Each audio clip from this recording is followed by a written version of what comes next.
Good to have you with us today. Allegations of Russia meddling in the U.S. presidential election are one of the many topics during Vladimir Putin's annual Q&A session on Friday. Journalists put questions on a wide range of issues straight to the Russian president. Ilya Petrenko reports. A bit of math for you.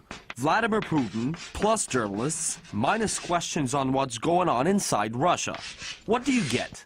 State-sponsored hacking. It's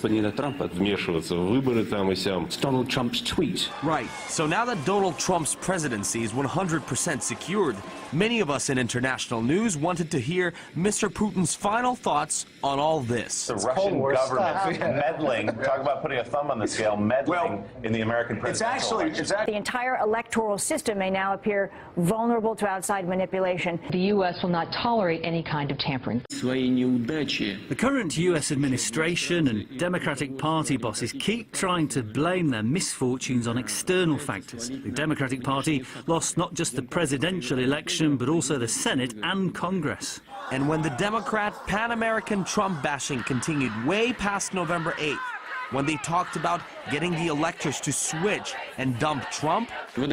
Outstanding Democrats in U.S. history might be turning in their graves at the current situation. Roosevelt certainly. In some of the most difficult times, he rallied the nation. Today, Democrats split the country, lose on all fronts, and look for others to blame. I admit it. I'm also guilty of contributing to the trend with my question.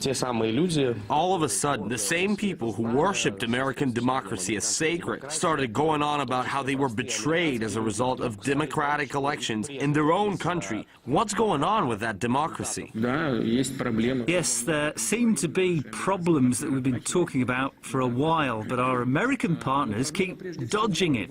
The key issue is that the US election system is just archaic. And besides that, within the party that's still ruling till January, I think, they forgot the meaning of democratic. More math. First, there were those who came up with this equation.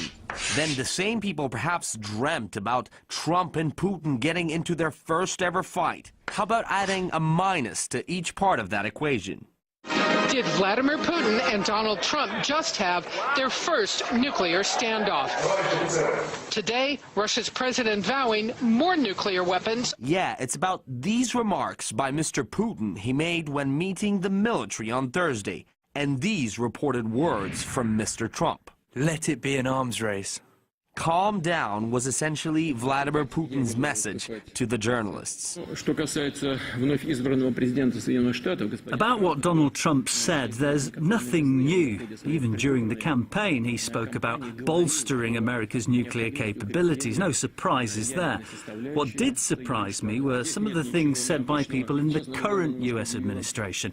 For unknown reasons, they started trying to prove that US armed forces are the most powerful in the world. Who would argue with that? If you listened to me carefully on Thursday, I did speak about improving our nuclear capacities, and I finished by saying that Russia is now stronger than any, pay attention here, potential aggressor. False call, says the Russian leader. So maybe it's too early for algebra stunts, and this sum will still be valid for some time.